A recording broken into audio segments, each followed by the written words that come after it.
अगर गारंटी शब्द चाहिए तो मैं गारंटी शब्द उपयोग करता हूं। वादा की बात करते हो तो मैं वादा शब्द उपयोग करता हूं। क्या भारत की राजनीति का नक्शा बदलने वाला है? क्या लोकसभा की ताकत अब 543 से बढ़कर 850 होने जा रही है? और क्या इस एक फैसले से उत्तर और दक्षिण भारत के बीच सियासी टकराव अपने चरम पर पहुंच सकता है? सबसे बड़ा सवाल, क्या यह परिसीमन 2026 देश में पावर का पूरा खेल बदल देगा? आज हम आपको बताएंगे उस बिल का पूरा कच्चा चिट्ठा जो सिर्फ सीटों की गिनती ही नहीं बल्कि आने वाले चुनावों का गणित, सत्ता का संतुलन और राज्यों की ताकत सब कुछ बदल सकता है। नमस्कार, मैं हूं राम विश्वकर्मा, आप देख रहे हैं नवभारत टाइम्स। संसद में पेश हुआ परिसीमन विधेयक 2026 अब देश की राजनीति का सबसे बड़ा मुद्दा बन चुका है। सरकार का दावा है ये ऐतिहासिक सुधार है, लेकिन विपक्ष इसे चुनावी खेल बता रहा है। हंगामा इतना बढ़ गया कि संसद में जोरदार टकराव देखने को मिला। लेकिन असली सवाल ये है कि आखिर इस बिल में ऐसा क्या है जो इतना बड़ा विवाद बन गया? इस बिल से क्या बदलने वाला है और इस बिल पर क्यों उत्तर के राज्य बनाम दक्षिण के राज्यों का विवाद बढ़ रहा है?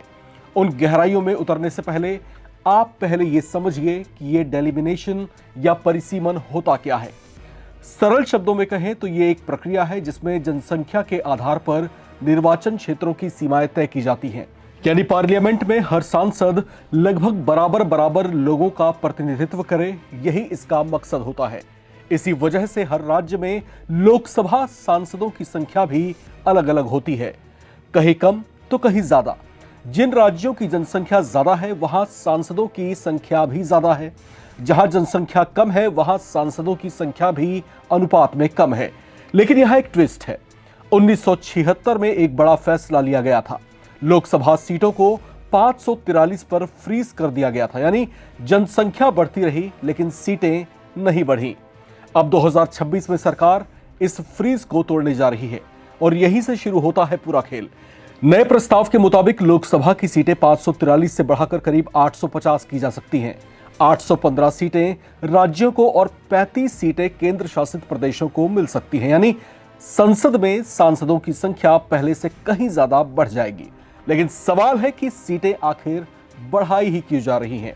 इसकी सबसे बड़ी वजह जो इस समय चर्चाओं में गूंज रही है वो है महिला आरक्षण। सरकार चाहती है कि हर तीसरी सीट महिलाओं के लिए आरक्षित हो। अगर किसी राज्य में 80 सीटें हैं तो 33% आरक्षण देना मुश्किल होता है, लेकिन अगर सीटें 120 हो जाएं तो 40 सीटें आसानी से महिलाओं को दी जा सकती हैं। यानी ये सिर्फ विस्तार नहीं बल्कि एक तरह से ये सिस्टम रीडिजाइन करने जैसा है। लेकिन कहानी यही खत्म नहीं होती। असली विवाद यहीं से शुरू होता है।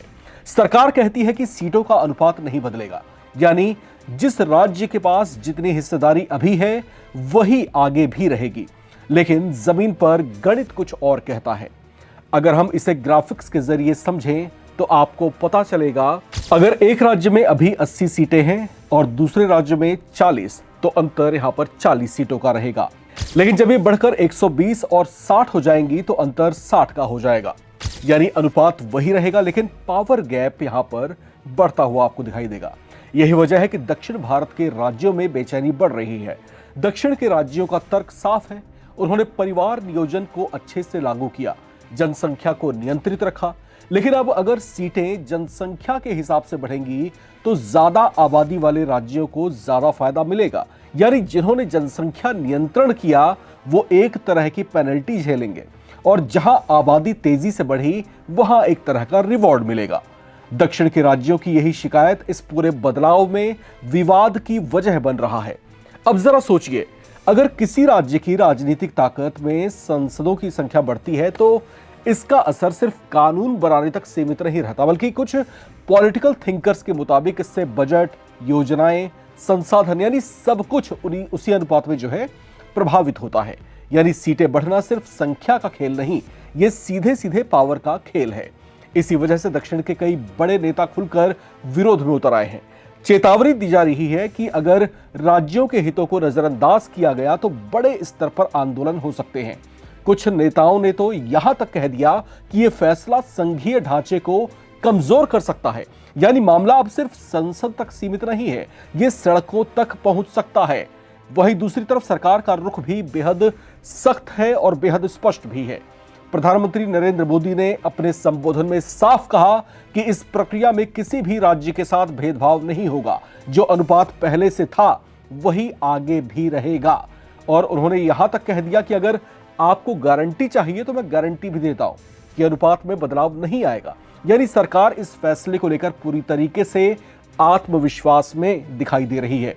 सुनिए प्रधानमंत्री के संबोधन का यह अंश।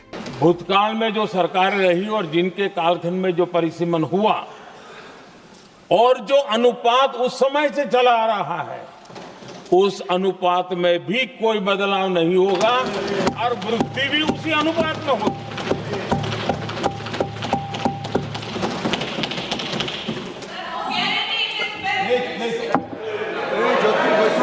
अगर गारंटी शब्द चाहिए तो मैं गारंटी शब्द उपयोग करता हूं। वादा की बात करते हो तो मैं वादा शब्द उपयोग करता हूं। लेकिन इस पूरे बिल में एक और बड़ा बदलाव छिपा है जो शायद सबसे ज्यादा महत्वपूर्ण है। अब तक हर जनगणना के बाद परिसीमन करना अनिवार्य था, लेकिन नए प्रस्ताव के मुताबिक अब यह संसद के विवेक पर होगा। यानी कब परिसीमन होगा, किस जनसंख्या के आधार पर होगा, यह फैसला सरकार कर सकेगी। इससे सरकार को फ्लेक्सिबिलिटी मिलती है, लेकिन विपक्ष इसे पावर कंसंट्रेशन बता रहा है। अब सवाल ये उठता है कि अगर ये बिल पास हो जाता है तो आम जनता के लिए क्या बदलेगा। तो सबसे पहले तो आपका जो चुनाव क्षेत्र है वही बदल सकता है। आप जिस सांसद को वोट देते हैं वो क्षेत्र ही बदल सकता है। दूसरा, राजनीतिक समीकरण पूरी तरीके से बदल जाएंगे। कई मजबूत नेता अपनी सीट खो सकते हैं और कई नए चेहरे जो है इसमें उभरते हुए दिखाई दे सकते हैं। तीसरा, महिलाओं की भागीदारी इसमें तेजी से बढ़ेगी। हर तीसरी सीट पर महिला उम्मीदवार देखने को मिल सकती है। यानी यह बदलाव सिर्फ संसद के अंदर नहीं बल्कि देश की राजनीति की पूरी तस्वीर को बदल सकती है। अब सबसे बड़ा सवाल, क्या यह सुधार है या सियासी राजनीति? सरकार कहती है कि यह लोकतंत्र को मजबूत करेगा, विपक्ष कहता है कि चुनावी फायदे के लिए किया जा रहा है। लेकिन सच क्या है यह तो वक्त ही बताएगा। लेकिन एक बात यहां तय है कि परिसीमन 2026 सिर्फ एक बिल नहीं, यह भारत की राजनीति का टर्निंग पॉइंट बन सकता है। तो क्या आने वाले चुनावों में बदलेगा पूरा गेम? क्या संसद में नई ताकत का जन्म होगा? और क्या उत्तर बनाम दक्षिण की ये बहस देश की राजनीति को नई दिशा देगी? ये कहानी तो अभी सिर्फ शुरू हुई है। आगे क्या क्या होता है ये भारत की राजनीतिक भविष्य को तय करने वाला है। बहरहाल सरकार का यहां पर यही कहना है कि आप जो है अगर किसी गलतफहमी में है तो उस गलतफहमी से जो है आपको बाहर आ जाना चाहिए। खासतौर से दक्षिण भारत की तमाम पार्टियां जो इसका विरोध कर रही हैं, प्रधानमंत्री मोदी अपने संबोधन में उनको कन्विंस करते हुए कहीं ना कहीं महसूस हुए। उन्होंने कहा कि अगर आप चाहते हैं कि मैं गारंटी दूं, मैं गारंटी दे सकता हूं। आप कहते हैं वादा कीजिए, मैं वादा कर सकता हूं। उन्होंने ये भी कहा कि अगर आप चाहते हैं कि तमिल में ऐसा कोई सुंदर शब्द है जो इसको परिभाषित करे तो मैं उस शब्द को कह करके भी जो है आपको इस बात के लिए कन्विंस कर सकता हूं। बहरहाल अपनी तरफ से सरकार ने जो है साफ गोई से जो है इस बात को रखा है और ये भी आश्वस्त करने की कोशिश की है कि इससे बहुत कुछ बदलने वाला नहीं है। ये सिर्फ एक परिवर्तन है जो पिछले कई दशकों से लंबित था। अब वो वक्त है जब इसको बदला जाना चाहिए, क्योंकि अभी हमारे पास एक ऐसी पार्लियामेंट भी है जहां पर ज़्यादा स्ट्रेंथ है, जहां पर जो है इतनी बड़ी संख्या में यानी 800 से ज़्यादा जो सांसद हैं उनको बैठने की जो कैपेसिटी है वो नई पार्लियामेंट के अंदर है। तो अगर इस तरह का बदलाव यहाँ पर होता है तो उसके लिए व्यवस्था पहले से ही कर ली गई है। बहरहाल ये पूरा जो समीकरण है, जो ये पूरा राजनीतिक समीकरण है वो कहीं ना कहीं अब नए तरह के विवाद में भी बदलता हुआ दिखाई दे रहा है। ऐसा माना जा रहा है कि अगर दक्षिण भारत के राजनीतिक दल अगर इससे जो है संतुष्ट नहीं होते हैं तो उनकी नाराजगी जो है सड़क पर भी दिखाई दे सकती है। बहरहाल होता क्या है, देश की राजनीति में गर्मा गर्मी की शुरुआत हो चुकी है। आप इसे लेकर के क्या सोचते हैं? आपके अपने जहन में क्या चल रहा है? लिखकर कमेंट बॉक्स में जरूर शेयर करें। देखते रहें नवभारत टाइम्स।